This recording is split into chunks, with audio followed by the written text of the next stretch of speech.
Before Egypt raised its pyramids, or Greece spoke its myths, a civilization emerged from the mud between two rivers, sudden, complete, and inexplicable. The Sumerians built cities where none had stood, carved laws into clay, charted the stars, and then vanished. No one knows from where they came or why they disappeared. What they left behind are fragments now scattered across American universities and British museums. Tablets, temples, songs, clues to a story that defies reason. Some call them the first humans to understand the gods. Others the last heirs of a forgotten world. Tonight we follow those traces. 10 mysteries written in stone and starlight, housed in institutions that never fully explained how they acquired them or what they truly mean. This is 10 unsolved secrets of the ancient Sumerians. Deep beneath the quiet halls of Oxford's Ashmolean Museum rests a prism of baked clay. Its surface, etched with thousands of wedge-shaped cuneiform marks, holds one of the most puzzling records of the ancient world. To a passerby, it looks like an ordinary tablet, but to historians, it is a door into an age where time and myth blur into one. The Sumerian King List. Its first line reads like the opening verse of a sacred text. When kingship descended from heaven, it was in Eridu. It's a simple sentence, yet it redefines how the Sumerians saw history. To them, kingship was not invented by humans. It was a divine institution bestowed from the sky. Eridu, one of the world's earliest cities near today's Abu Shahrain in southern Iraq, was the cradle where heaven's rule first touched the earth. What follows that line defies all sense. The list names 8 rulers who reigned before the Great Flood, the antediluvian kings, each with lifespans so long they verge on cosmic. Alulim of Eridu ruled for 28,800 years, Alagar for 36,000, and Manluana for 43,200. The tablets claim a total duration before the flood exceeding 241,200 years, a figure that scholars debate intensely. When converted from Sumerian base 60 lunar cycles to solar years, this astronomical number shrinks to roughly 20,000 years, still mythic but aligning with geological evidence of post-Ice Age flooding and civilizational memory. Then the record states, "Then the flood swept over. Afterward, new kings emerge, their reigns shrinking from millennia to centuries, then to decades. It's as if reality itself had been reset, compressed back into mortal time." For over a century, scholars have struggled to explain these numbers. Dr. Theodore Ashworth of Boston University argues they represent astronomical cycles encoded in base 60 mathematics, measuring not human lifespans, but cosmic periods. The 26,000-year precession of Earth's axis, or the 360-day ideal solar year that governed ancient calendars. These figures may not describe lifespans at all, but the rhythm of the universe as seen through divine kingship. Archaeology adds layers of intrigue. The earliest copies of the list, including the Weld-Blundell prism dating to around 1800 BCE, were not unique. 18 versions have been found across Mesopotamia, inscribed in both Sumerian and Akkadian. Each differs slightly, suggesting it was a living document, rewritten to legitimize new dynasties. Kings of Ur and Kish copied it to prove their divine right to rule, tracing their lineage back to heaven itself. Yet beneath this political layer lies something older, stranger, and harder to explain. Beneath the ruins of Eridu, archaeologists discovered 18 layers of occupation stacked one atop another like pages in a book. The oldest, dating to around 5400 BCE, reveals temples aligned with celestial patterns, evidence that Eridu had already been a sacred site long before written history. If the Sumerians believed kingship descended from heaven there, it may not have been a metaphor. It could reflect a real memory of an ancestral migration, a people who arrived with advanced knowledge, suddenly transforming the landscape into civilization. The king list's most haunting feature, though, is the flood. Around the same region at Shurupak, excavators in the 1920s uncovered a deep layer of silt, a massive flood deposit stretching for miles, dated by radiocarbon to around 2900 BCE. Beneath it lay pre-flood houses. Above it, a new culture. This boundary aligns precisely with the transition between antediluvian and post-diluvian kings in the list. What had long been dismissed as myth now had geological support. Dr. Elizabeth Fairmont's NASA climate reconstruction data confirms a catastrophic flooding event that coincides perfectly with this timeline. Across other ancient records, echoes of this cataclysm multiply. The Epic of Gilgamesh, the Atrahasis epic, and later the Book of Genesis all describe a flood that swept over the world, destroying humanity, sparing only one chosen survivor. These tales differ in detail, but not in essence, a cleansing, a restart. Could it be that the Sumerians preserved an ancestral memory of a real global event, perhaps triggered by abrupt climate shifts at the end of the Younger Dryas around 10,800 BCE, when sea levels rose and entire coastlines vanished? Some researchers have compared the reigns of the pre-flood kings to cycles of climate and geology. Each vast number may represent a geological era, the span between environmental resets. The king list remains one of humanity's most extraordinary paradoxes. Part mythology, part datasheet, a chronicle that bridges the divine and the empirical. It tells of a time when human memory reached back before history, when rulers were measured not by deeds, but by the cosmos itself. In the desert of southern Iraq, where the wind moves like an ancient breath across empty plains, a giant of brick and dust still rises from the earth, silent, geometric, eternal. This is the great ziggurat of Ur, the most enduring monument of Sumer. To stand before it is to feel the weight of 4,000 years pressing into a single line of sight, a stairway that once linked heaven and earth. The ziggurat was built around 2100 BCE during the reign of King Ur-Nammu, founder of the third dynasty of Ur. Archaeologists date its construction to the same era as the pyramids of Egypt's Middle Kingdom. Yet its design philosophy is entirely different. The Egyptian pyramid pointed upward in stillness. The ziggurat was built to be climbed, a mountain made by human hands. Rising and receding tiers, its base measured about 64 by 46 meters. Though its top is long gone, scholars estimate it once reached nearly 30 meters high, the tallest structure in Mesopotamia. Its purpose, however, remains one of archaeology's great riddles. Officially, the ziggurat was a temple platform dedicated to Nana, the moon god and patron of Ur.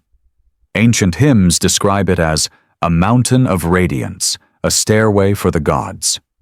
On its summit stood a small shrine where priests offered food, incense, and song to the deity believed to dwell above. At night, when the moon rose, its white light washed over the bricks until the entire structure shimmered like silver. To the Sumerians, it was not mere architecture. It was cosmic order built in clay. When Sir Edmund Fairfax excavated the site in the 1920s, he discovered that the visible structure was only a fraction of its story. Beneath the baked bricks of Ur-Nammu's era lay older layers, foundations of mud brick and reed mats dating centuries earlier. This was not the first ziggurat. It was a rebuilding, perhaps of a design already ancient. Even Ur-Nammu's own inscriptions call his project a restoration of the House of Nana, implying that he was reviving, not inventing, a sacred plan. What did these early builders know that compelled them to reconstruct the same form again and again? The answer may lie in their relationship with the sky. Archaeologists have noted that the ziggurat's corners are aligned almost perfectly with the cardinal directions: north, south, east, and west. The main staircase faces the rising point of the moon during the equinoxes. This alignment suggests the builders were not only honoring the gods, but measuring the heavens. The ziggurat may have doubled as a lunar observatory, a calendar in brick that tracked celestial cycles long before mechanical astronomy. Across Mesopotamia, dozens of ziggurats once towered over their cities, at Uruk, Eridu, Nippur, Larsa, and Babylon. Each was dedicated to a local deity. Yet their architecture followed the same blueprint, a terraced mountain symbolizing the cosmic axis, the link between heaven, earth, and the underworld.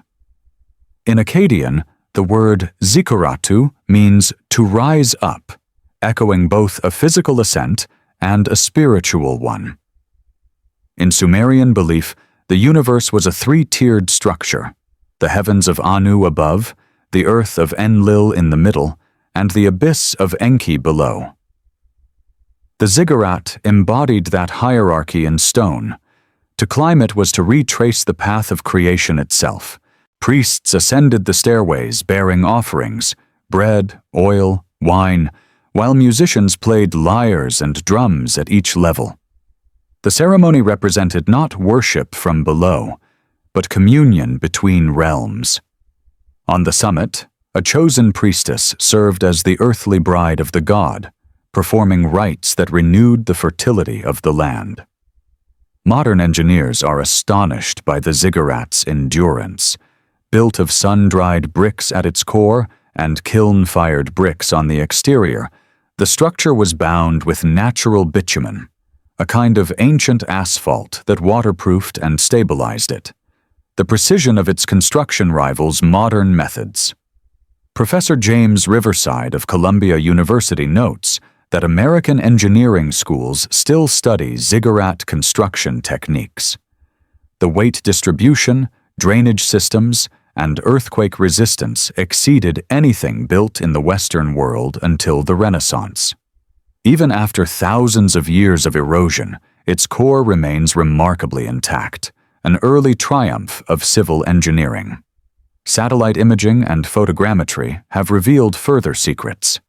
The ziggurat's base sits on an elevated terrace shaped like a truncated cone, a design that distributes weight evenly and resists earthquakes. Subsurface radar has detected chambers and passageways, possibly remnants of older temple complexes. Nearby inscriptions mention astronomical observations, suggesting that priests recorded the movements of the moon and planets from its upper platform. Some researchers even propose that the ziggurat served as a symbolic replica of Mount Mashu, the mythical mountain of the gods described in Sumerian hymns. The ziggurat's design, stairways leading to a vanished summit, has haunted human imagination ever since. In later Mesopotamian legend, a similar structure appears under another name, the Tower of Babel. Perhaps the enduring mystery of the ziggurat lies not in its function, but in its philosophy. It was both temple and telescope, altar and axis. It embodied the belief that divinity was not distant but measurable, that by understanding proportion and direction, humanity could find its place in the pattern of the universe. The Sumerians didn't build to defy the heavens, they built to mirror them. But the ziggurat was more than architecture. It was a stage where gods and kings performed the drama that would echo through time, and nowhere is that drama more vivid than in the story of Gilgamesh.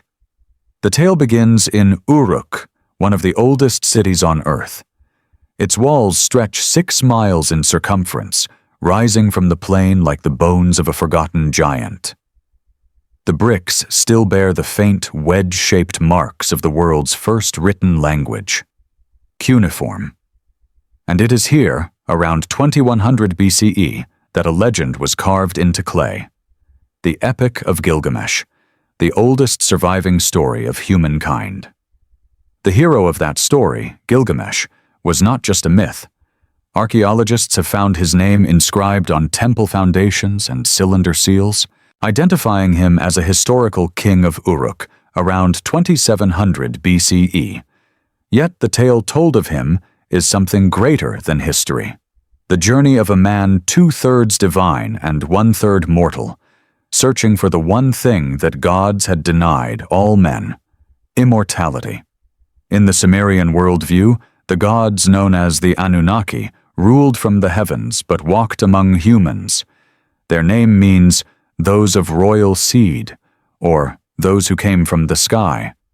They were not abstract deities of faith, but tangible forces, the personifications of cosmic order, fertility, storms, and destiny.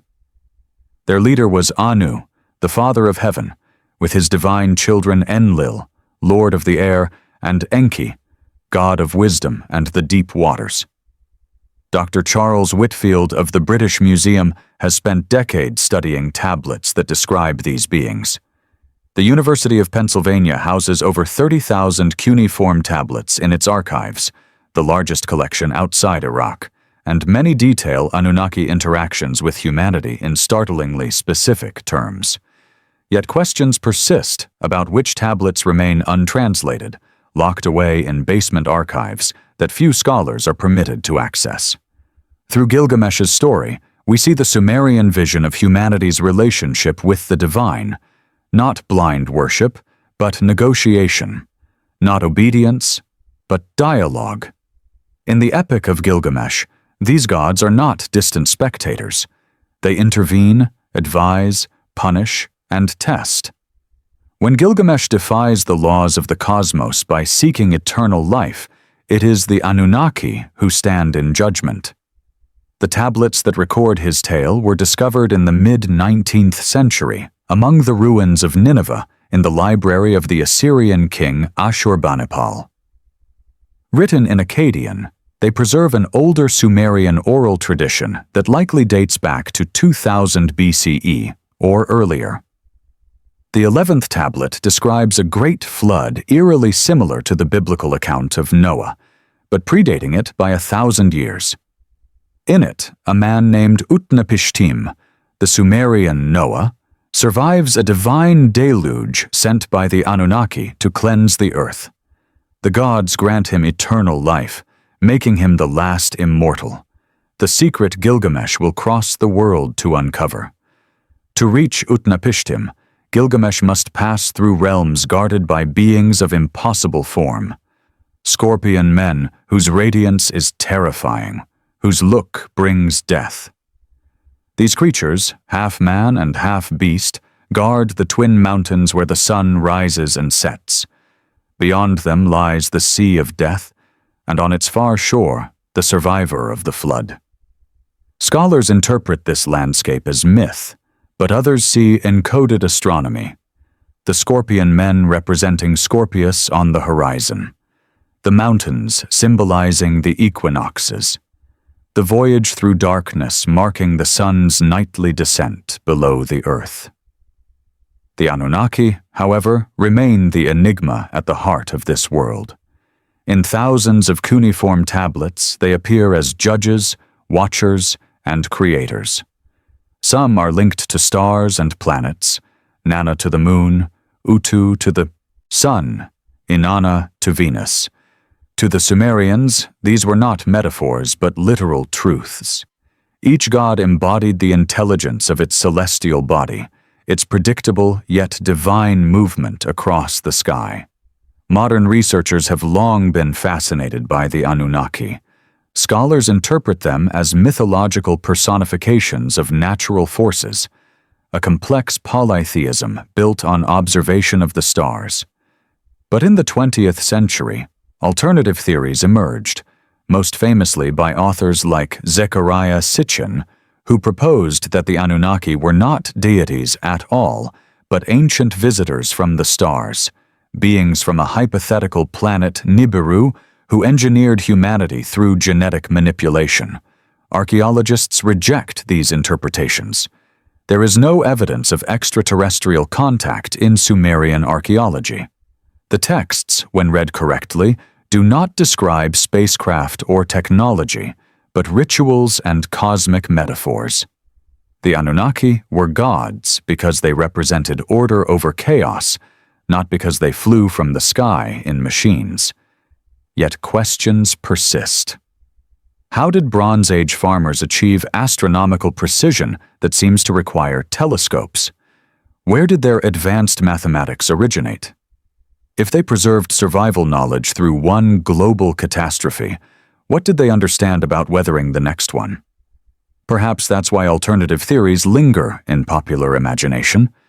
They speak to something deeper, the persistent feeling that the Sumerians knew something we have forgotten. The Sumerians were the first to map the stars systematically, to measure time by celestial movement, to recognize the synchronization of lunar and solar cycles. Their gods were living patterns, the embodiment of mathematics and myth intertwined. When they said the Anunnaki descended from heaven, they may have been describing the emergence of cosmic order into the material world, the moment when human consciousness recognized the structure behind the stars. Yet, among all their achievements, one mystery haunts every map they left behind. In the poems of ancient Sumer, there is a city more dazzling than any ruin archaeologists have ever found. A city of lapis lazuli walls, of gold that gleamed like sunlight on water. Its name was Aratta, and the Sumerians described it not as a myth, but as a real place.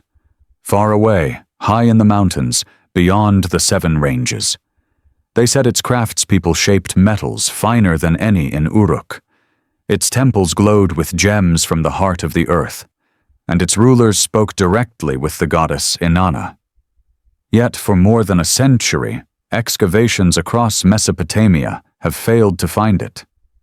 Aratta, the city of wonder, remains missing, and that absence is what makes it unforgettable.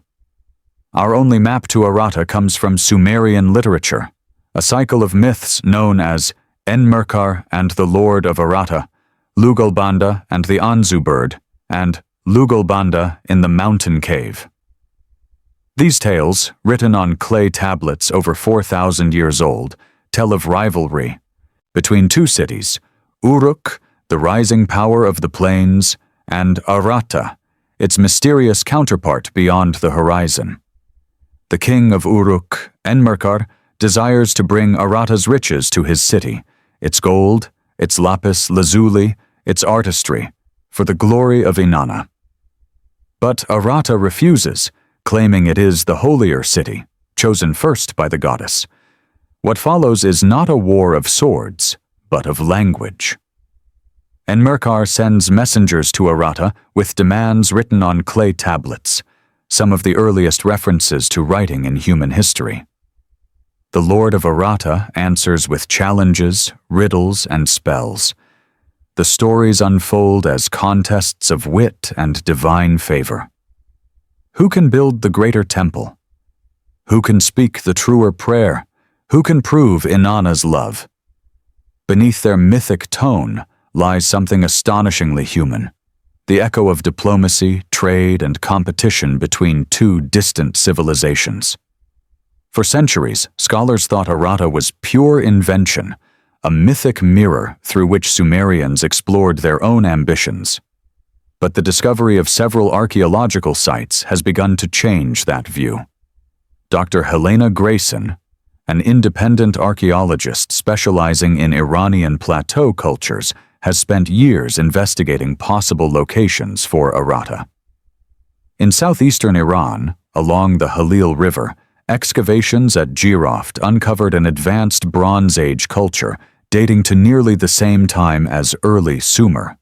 Here, archaeologists found intricate chlorite vases and stone carvings, some depicting the same motifs as Mesopotamian art: serpents, winged beings, and gods seated before altars. One cylinder seal even shows a temple facade almost identical to those of Eridu. The artifacts of Jiroft display an artistry too developed to be coincidental. They hint at an urban center, perhaps a network of cities that flourished around 3000 BCE, trading across the Iranian plateau. Chemical analysis of lapis lazuli beads from both Jiroft and Mesopotamia confirms a shared source. The Badakhshan mines of northeastern Afghanistan, nearly 2,500 kilometers away. It means that long before the Silk Road, ancient traders were already crossing mountains and deserts to move stone and gold. This web of exchange fits perfectly with the legends. Arata, the far mountain city of treasures, may not have been a myth after all. The texts give even more clues. They describe Arata as a city accessible only after crossing 7 mountains and 7 rivers.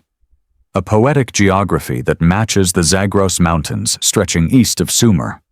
Climate data from that region, gathered through paleobotanical studies and core samples, suggests that during the 3rd millennium BCE, the area was fertile, watered by glacial melt, and capable of supporting complex societies.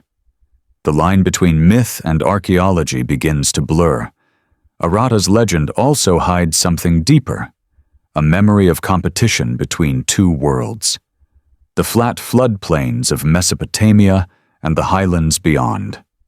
Mesopotamian city-states depended on trade for raw materials.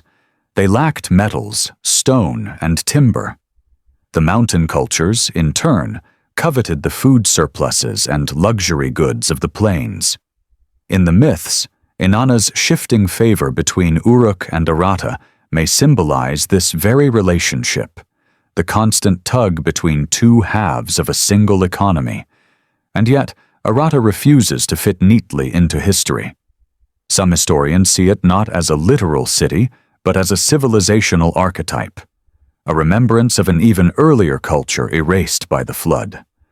The same motifs that describe Arata, mountains of gold, rivers of precious stone, divine messengers crossing impossible distances, appear in myths from the Indus Valley, the Iranian plateau, and even early Vedic texts. Could they all be fragments of one vanished tradition? The Golden City remains hidden, existing perfectly in poetry, but eluding archaeological proof. Arata remains hidden, but one ruler who definitely existed left her mark in ways no city could erase. In the dusty archives of the past, amid endless lists of kings, warriors, and gods, there appears a single name that disrupts the pattern: Kubaba, the only woman ever recorded in the Sumerian king list. She stands alone among hundreds of male rulers, her title preserved in clay for over 4,000 years. Kubaba, the woman tavern keeper, who made firm the foundations of Kish. That one sentence carved into cuneiform has haunted historians for a century. Who was this woman who rose from obscurity to rule a city-state? And why did history allow her name to endure when so many others faded into dust? The king list places Kubaba's reign around 2500 BCE, during a time when Sumer was divided into competing city kingdoms. Kish, her city, was one of the most powerful. Yet the record gives no genealogy, no royal husband, no divine patron. She was a commoner, a woman of the tavern, a profession viewed with both respect and suspicion in ancient Mesopotamia. But taverns were not the dens of vice we imagine today. In Sumer, they were social centers, places where merchants gathered, deals were struck, and travelers exchanged news from distant lands. The tavern keeper was a communicator, a negotiator, a keeper of trust, the perfect vantage point for someone with ambition. Kubaba's rise may have begun there, behind the clay jars of beer and the smoke of oil lamps, listening to soldiers, scribes, and traders who shaped the city's politics. The Sumerians revered beer as a gift from the goddess Ninkasi, symbol of abundance and wisdom. Brewing was considered sacred work, and the tavern itself a space where mortal and divine could mingle. Perhaps in a world still half mythic, Kubaba embodied that liminal power, a woman of the hearth who became a woman of the throne. According to later tradition, her rule brought stability. The list says she made firm the foundations of Kish, a phrase scholars interpret as peace, reconstruction, and prosperity after turmoil. Archaeological layers from that era indeed show renewed urban growth in the region. Walls repaired, trade revived, temples rebuilt. Though no monument of Kubaba herself survives, her influence may echo in the administrative tablets that follow her reign. Careful records of grain, labor, and taxation, the marks of a steady government. But what makes her story even more extraordinary is what came after. The king list credits her with founding a dynasty that lasted 100 years. Her descendants, the so-called dynasty of Kubaba, ruled Kish long after she was gone. That continuity, in a time when power often shifted violently between rival cities, is remarkable. It suggests not myth but memory, a legacy preserved in institutions strong enough to outlast a single life. Still, Kubaba's name did not remain bound to history alone. A millennium later, she resurfaces in a different guise, as Cybele, the goddess, worshipped across Anatolia and northern Syria. Her image carved into rock reliefs at Carchemish, standing on a lion and holding a pomegranate. Here she is no longer a tavern keeper, but the Queen of Heaven, Mother of Kings, Protector of cities. By the first millennium BCE, the Hittites and Phrygians had transformed her into Cybele, the great mother of Mount Ida, a goddess of wild nature and rebirth whose worship would later spread through Greece and Rome. How did a mortal queen of Sumer become the mother of gods in Anatolia? Scholars still debate the link, but linguistic and cultural evidence is compelling. The name Kubaba shifts only slightly across the centuries. Her attributes, lions, fertility, divine motherhood, remaining constant. It's as if the memory of her reign survived not through lineage, but through mythic evolution, crossing languages and borders until history turned her into legend. Kubaba's transformation reveals something vital about the ancient world, the porous boundary between ruler and deity. In early Mesopotamia, kings were seen as the chosen of gods, and queens as embodiment of divine principles. The priestess Enheduanna, daughter of Sargon of Akkad, would later become the first named author in history, writing hymns to the goddess Inanna that describe a union between woman, word, and power. Kubaba was her precursor, the proof that a woman could hold sacred and political authority in one body. As the centuries passed, patriarchal empires replaced the matriarchal echoes of the early Bronze Age. The divine feminine receded into myth, her power diluted into symbols of fertility or motherhood. Kubaba's story, preserved in clay but stripped of context, became an oddity, one line in a list of kings. Yet her persistence through time, surviving as goddess when her male counterparts vanished, speaks volumes. She outlasted them not by force, but by transformation.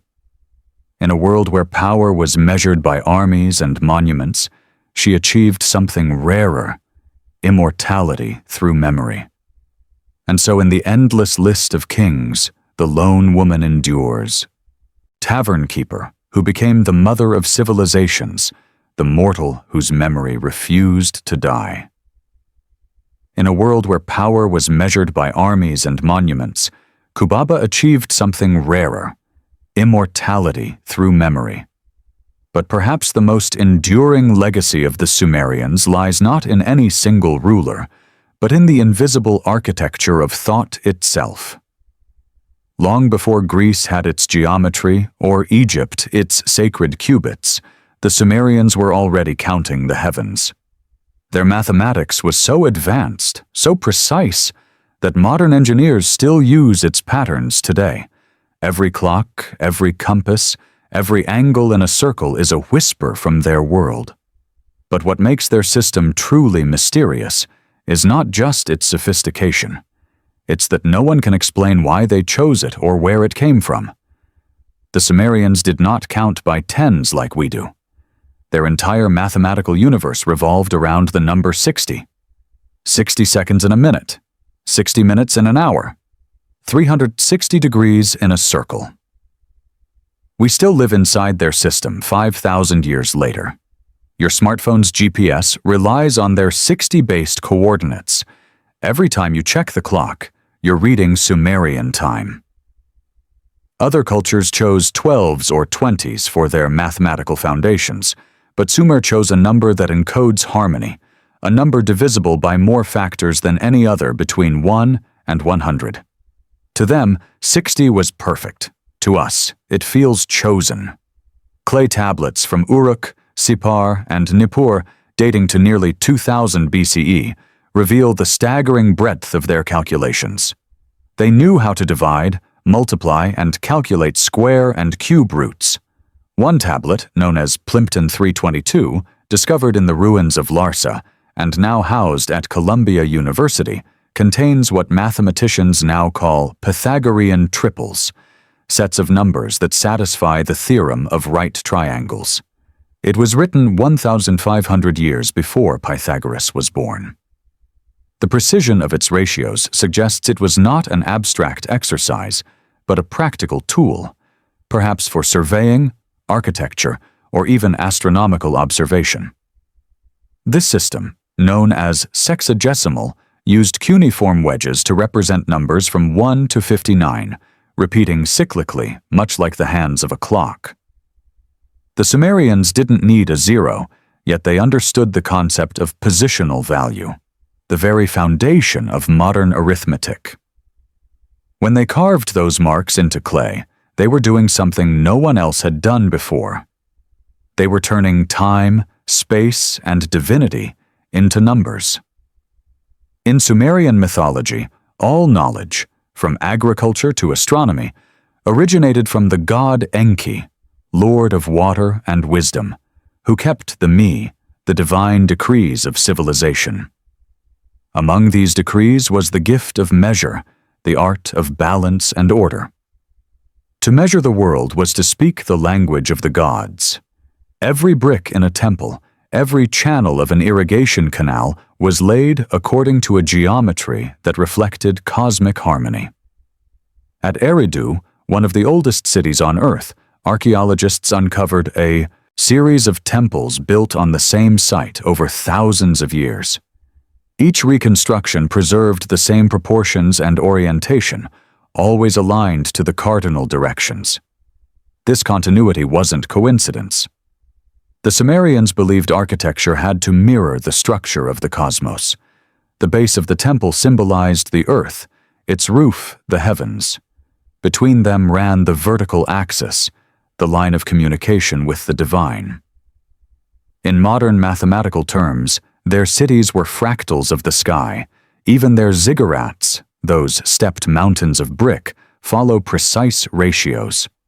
The height of each level decreased in perfect geometric progression, creating an optical illusion of symmetry from every angle. When viewed from above, the ziggurat's perimeter divided into 360 equal units, the circle of the year. Every stairway, every terrace corresponded to a planetary or lunar path. One of the most intriguing aspects of Sumerian math lies in its astronomical correlations. The number 60 appears repeatedly in the sky. 6 times 60 equals 360, the ideal days of a year.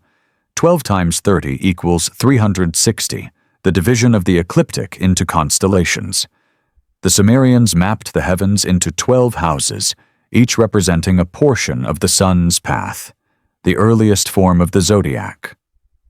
These were not merely astrological signs. They were a cosmic clock, marking the turning of ages. Scientists today studying the Sumerian calendar note its synchronization with precession, the slow wobble of Earth's axis that shifts the stars over millennia. To detect that pattern requires observations spanning thousands of years. Either the Sumerians inherited this knowledge from much older traditions, or their priest astronomers maintained meticulous records for generations. In either case, it implies an intellectual continuity rare in the ancient world. Recent digital reconstructions have allowed researchers to simulate Sumerian star maps using planetarium software. When aligned to the skies of 3000 BCE, certain temple orientations, particularly at Nippur, match lunar standstills and the rising of Venus at specific intervals. These alignments suggest that their mathematics wasn't abstract, but observational, grounded in the movements of the real heavens above their cities. And perhaps that's why their system endured. Long after Sumer fell, the mathematics of 60 survived through Babylonian astronomy, Greek geometry, Roman engineering, and into the modern world. Every rotation of the clock's hands is a relic of that ancient code, a code so perfect it never needed to be rewritten. Every rotation of the clock's hands is a relic of that ancient code, a code so perfect it never needed to be rewritten. But the Sumerians didn't just measure time and space, they measured distance, risk, and profit in ways that would reshape the world forever. Before empire, before coin, before the concept of nations, the first great economy on Earth was already flowing. Not through digital screens or caravans of gold, but through boats of reeds and sails made from woven flax, drifting down the rivers of ancient Sumer. They carried barley, copper, wool, lapis lazuli, and the dream of connection.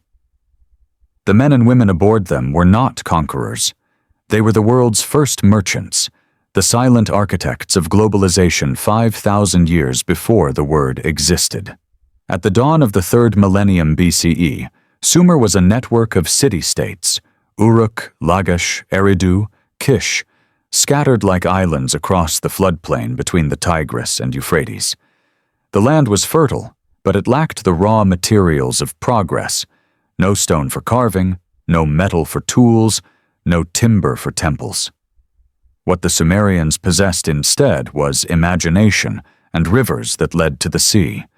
Those twin gifts became their lifeline. Through them, they reached outward into the unknown. Archaeologists have recovered a stunning record of this outward reach. Thousands of cuneiform tablets describe voyages, contracts, and shipments. They mention foreign lands by name: Dilmun, Magan, and Meluha. Dilmun, now identified with the island of Bahrain, was a vital trading hub, linking Mesopotamia with the copper mines of Oman and the civilizations beyond the Arabian Sea. Magan, likely the coast of Oman itself, supplied the pure copper that fueled the Bronze Age revolution. And Meluha, a name that long puzzled scholars, is now believed to refer to the Indus Valley civilization, a vast urban culture in what is now Pakistan and northwestern India. Seals from Sumer have been found in the ruins of Harappa and Mohenjo-Daro, their wedge-like carvings still sharp after 5,000 years. Likewise, Indus-style carnelian beads and ivory combs have been unearthed in Mesopotamian graves. The evidence is unmistakable.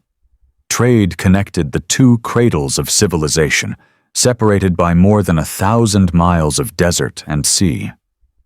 Sumerian merchants were already navigating the Persian Gulf, hugging the coastlines of Iran and Arabia, sailing in ships built of date palm wood sealed with bitumen.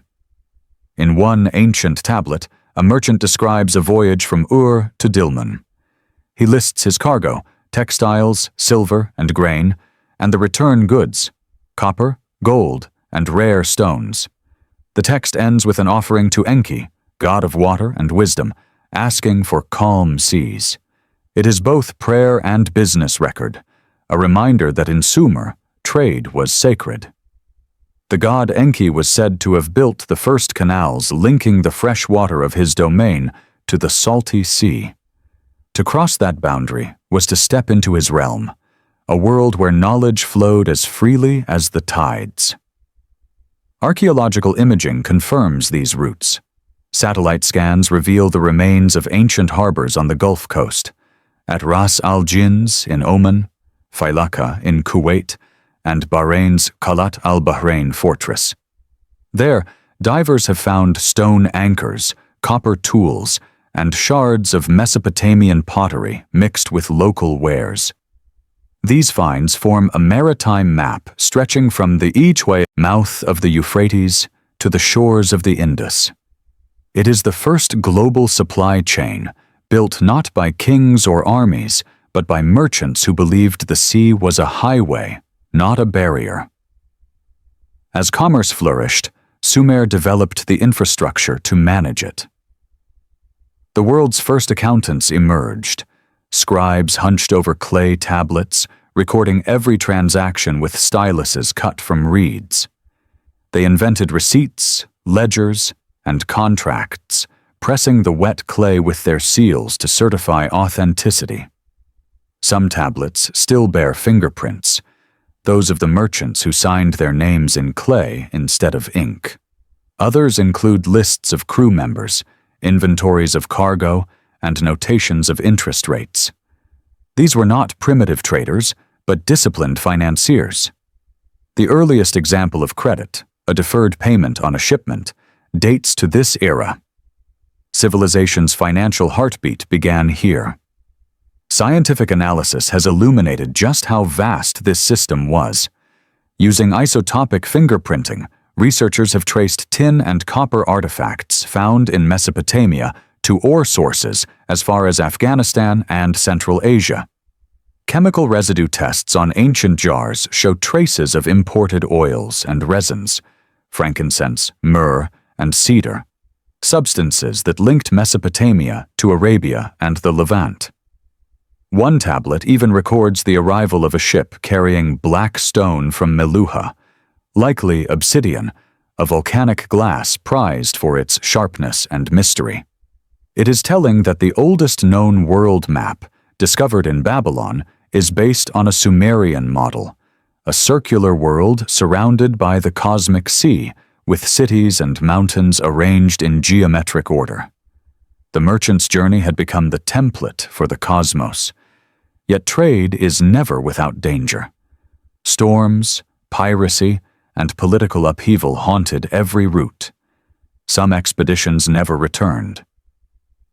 In the tombs of Ur, archaeologists found shell-inlaid mosaics showing ships and processions of traders carrying goods, eternal tributes to the men who turned peril into prosperity. Over centuries, Sumer's trade web thickened, then unraveled. As the rivers silted and rival powers rose, Akkad, Babylon, Assyria, the center shifted, but the pattern remained. The routes blazed by Sumerian merchants became the arteries of history, and among the most mysterious artifacts they left behind are objects no larger than a man's thumb. Small cylinders of stone, polished smooth, etched with scenes so intricate that even under magnification the details defy belief. These are the Sumerian cylinder seals, among the most extraordinary artifacts ever made by human hands. In the ruins of ancient Sumer, archaeologists sometimes uncover these treasures that challenge everything we think we know about Bronze Age capabilities. The first seals appeared around 3500 BCE during the Uruk period, the same age that saw the birth of writing. They were tools of identity and authority, used to sign documents, mark property, and protect containers of goods. But in Sumer, practical and sacred were never separate. A seal was not just a signature, it was a soul. To impress one's seal on clay was to leave a spiritual imprint, proof that the owner, the god, and the act itself were aligned. The materials chosen for these seals were never random. Craftsmen worked with hard, luminous stones, lapis lazuli, hematite, serpentine, calcite, imported from far lands through the same trade routes that linked Sumer to Iran and Afghanistan. Each color carried symbolism: blue for divinity, green for fertility, black for protection. Using drills tipped with copper and abrasive powders, they carved lines so fine that modern jewelers struggle to replicate them. Some seals show cuts no thicker than a strand of hair, spirals etched so precisely they seem to require magnification or rotary tools. When examined under microscopes at the University of Pennsylvania's museum, which houses the largest collection of these artifacts outside Iraq, the craftsmanship astonishes. Grooves are perfectly uniform. Tiny dots appear where no human hand could have placed them by chance. Scholars debate whether the Sumerians used primitive lathes or bow drills, both known from later Mesopotamian workshops. However they achieved it, the result was technical mastery centuries ahead of its time. But it is what the seals depict that turns astonishment into mystery. Many show ordinary life: farmers tilling fields, merchants weighing goods, shepherds driving flocks. Yet others open windows into a cosmic imagination. Gods with horned crowns emerging from mountains, winged figures offering rings and rods of power, stars arranged in perfect circles. Some seals depict what looks like the solar system, a central star surrounded by orbs of various sizes. One from Sippar shows the sun disk radiating from the center, encircled by planets. The precision with which the Sumerians tracked celestial bodies suggests that these images were not arbitrary. They were maps of divine order, expressions of astronomy translated into myth. In Sumerian belief, the universe was a living hierarchy. The heavens of Anu, the earth of Enlil, and the waters of Enki formed a three-tiered cosmos. The seals mirror this structure. Often a central figure, a god or priest, stands between two realms, one above, one below. The design flows horizontally but symbolizes vertical movement, ascent and descent, communication between divine and mortal. Rolling the seal across clay recreated this motion, as if the act of printing it made the invisible visible. Some scholars see these seals as early forms of writing, a visual shorthand that predated cuneiform. Repeated motifs, the tree, the sun disk, the winged creature, function like ideograms, condensing complex ideas into symbols. This theory finds support in their distribution. Seals appear in temples, palaces, and archives, often beside tablets. They were both art and text, meant to be read as much as admired. Archaeological context strengthens this interpretation. At the site of Uruk, excavators found thousands of seal impressions pressed onto storage jar lids, doors, and even temple offerings. Each seal belonged to an individual or institution: a priest, an official, a workshop. To break a seal was to break a covenant. The imprint was not just decoration, it was a legal and spiritual guarantee. This connection between sealing and sanctity endures even today in the way we still seal contracts or seal our promises. The word itself is Sumer's gift. Modern imaging has revealed layers unseen by early archaeologists. Under infrared light and 3D scanning, restorers detect pigment residues trapped in grooves, traces of paint or dye once rubbed into the carvings to make the impressions vivid. Under magnification, hidden microscripts appear, tiny cuneiform marks recording names or invocations. What once seemed purely decorative turns out to be both text and talisman. The precision of these objects has even inspired speculation that the Sumerians possessed optical aids, polished crystal lenses, or concave mirrors used to enlarge detail. Archaeological finds, such as the Nimrud lens discovered in Assyria much later but within the same tradition, show that ancient craftsmen understood how to bend light. If similar tools existed in earlier Sumer, they could explain the near-microscopic craftsmanship of the seals, artifacts that continue to challenge our assumptions about what Bronze Age hands could achieve. Yet questions remain about the thousands of seals that disappeared from Iraqi museums after 2003, and what secrets they might have revealed.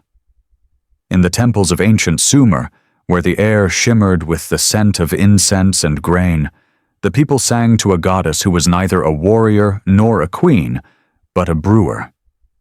Her name was Ninkasi, the lady who fills the mouth, and her art was considered sacred. To the Sumerians, beer was not a luxury or an indulgence. It was a bridge between the human and the divine.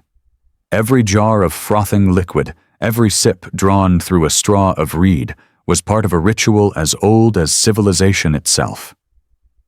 Archaeologists have found traces of this devotion in the ruins of Godin Tepe in Iran and Uruk in southern Iraq. Residues of barley, emmer wheat, and yeast embedded in pottery shards nearly 6,000 years old. Chemical analysis of these residues revealed the telltale signs of fermentation, making them the earliest physical evidence of beer on Earth. Yet the Sumerians did not see brewing as chemistry. They saw it as transformation, an act that mirrored creation itself. Decay turning to life, chaos to order, grain to spirit.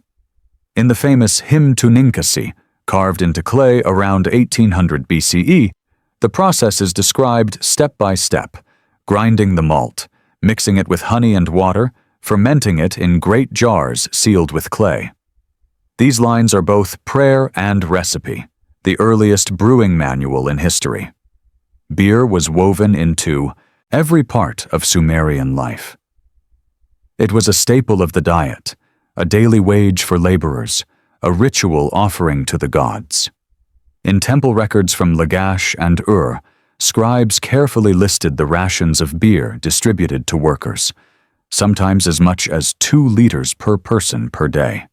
It sustained them when the water was unsafe to drink, and the sun burned the fields dry. And in myth, beer became the agent of civilization itself.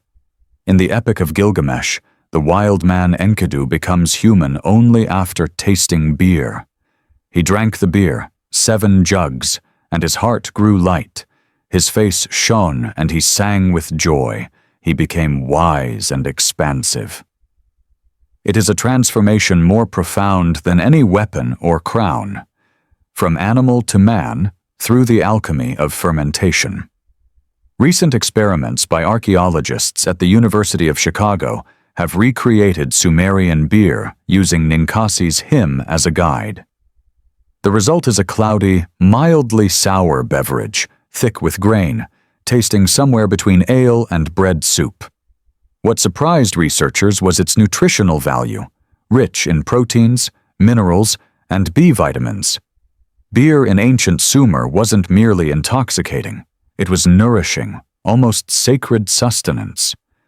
But even the sacred could not save Sumer from time itself. The final days of Sumer did not arrive with an explosion. They came quietly, like the fading of light after sunset. The rivers still flowed. The ziggurat of Ur still cast its long shadow across the plain. The scribes still pressed their reeds into wet clay, their tablets drying under the same relentless sun. But something invisible had begun to unravel. The first civilization on Earth, the people who invented writing, kingship, and the calendar, was slowly dying. Around 2100 BCE, Sumer was the jewel of Mesopotamia. Its cities thrived under kings who called themselves shepherds of the people. They built temples that touched the sky and canals that stitched the desert into gardens. And then, within a few centuries, it was gone. Archaeology provides the first clues. Beneath the ruins of cities like Ur and Lagash, scientists have found thick salt layers in the soil, evidence of irrigation gone wrong. For centuries, the Sumerians had harnessed the Tigris and Euphrates to flood their fields, but the water carried salt from the desert. As generations passed, the soil grew poisoned.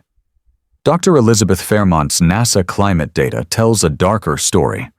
Around 2200 BCE, a massive drought struck the Near East, an event scientists call the 4.2 kiloyear aridification event. The monsoon weakened, rainfall ceased, and dust storms swept across Mesopotamia. This wasn't a local misfortune, it was global. The same drought patterns that killed Sumer are returning to the Middle East today. NASA data shows identical climate signals. For Sumer, already weakened by ecological mismanagement, the drought was a death sentence. As the south suffered, the north rose. New powers emerged in Akkad and later in Babylon.